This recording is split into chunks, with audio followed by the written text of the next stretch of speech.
for people. We've heard about not just in the visual arts, but musicians and actors and people who have had to work crazy jobs as they've been waiting for their career to get off the ground and things like that. That definitely happens. There's going to be a period of time when you're starting your career that you have to pay your dues and you have to sort of take jobs that aren't your ideal right off the bat, but that you're going to need to have to pay the bills and to do what you need to do. At the same time, you're building your resume, you're getting experience, you're making connections. I've pretty much always been interested in art, coming from my family, and my family's all about art, and so I'm always surrounded by them. I do have a lot of interest in studio art, like 3D art I've taken in high school, I've taken printmaking. I want to go into communication design because communication design is like a broad spectrum. It involves like ad design, graphic design, and like interactive design or interactive media. Originally I wanted to work in advertising. I knew that would be a better way to get a steady job, and did work in advertising for about 9 months and found that I could not sit behind a desk. I needed to be more active. So I had been a camp counselor working with high school kids in particular for years up in New Hampshire, and decided that that was a great experience and wanted to work more with people, and went back to school and got my teaching certification. Let's see, it's been 20-some years ago. Back in 1994, I became an art teacher after getting my master's degree at Tyler School of Art, Temple University. I did get a bachelor's there in fine arts.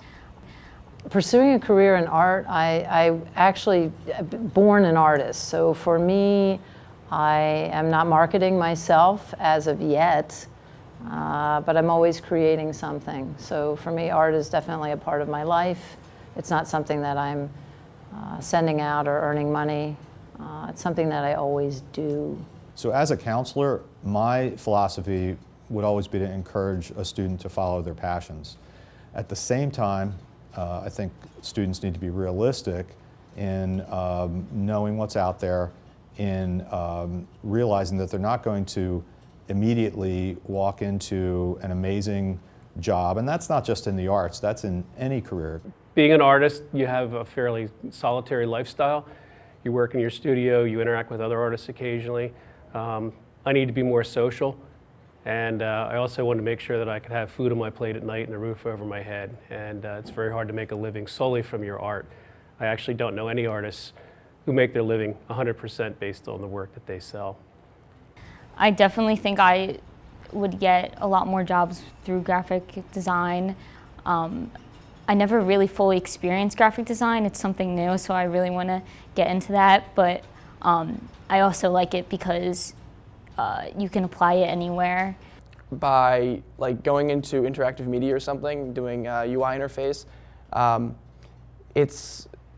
I can get paid more for that. And then I can branch out into other things and then slowly build up my salary. Training as far as formal training as an artist, it helps. Going to art school was a great thing because I've broadened my experience. Okay, traveling abroad has broadened my experience. Teaching students has been one of the most satisfying occupations that I've had. Well, I'm very lucky as a teacher. I spend my summers working on my art. The end of June, July, and August, I work in my studio, which is part of my house, a 2-car garage. And I work on pieces so that I can enter them in shows in the fall. I enter shows quite often up at New Hope over in the main line. And it gives me a chance to practice being an artist, keeping active with my art, but also feeds my teaching because I work a lot with different metals, different woods, plexiglass, and that experience directly helps me become a better teacher in the classroom by knowing what those materials do and how they respond. For students who are serious about pursuing an art major, I think they need to do their research, do their homework, find out exactly what types of things are available in the art field, and really assess their skill level.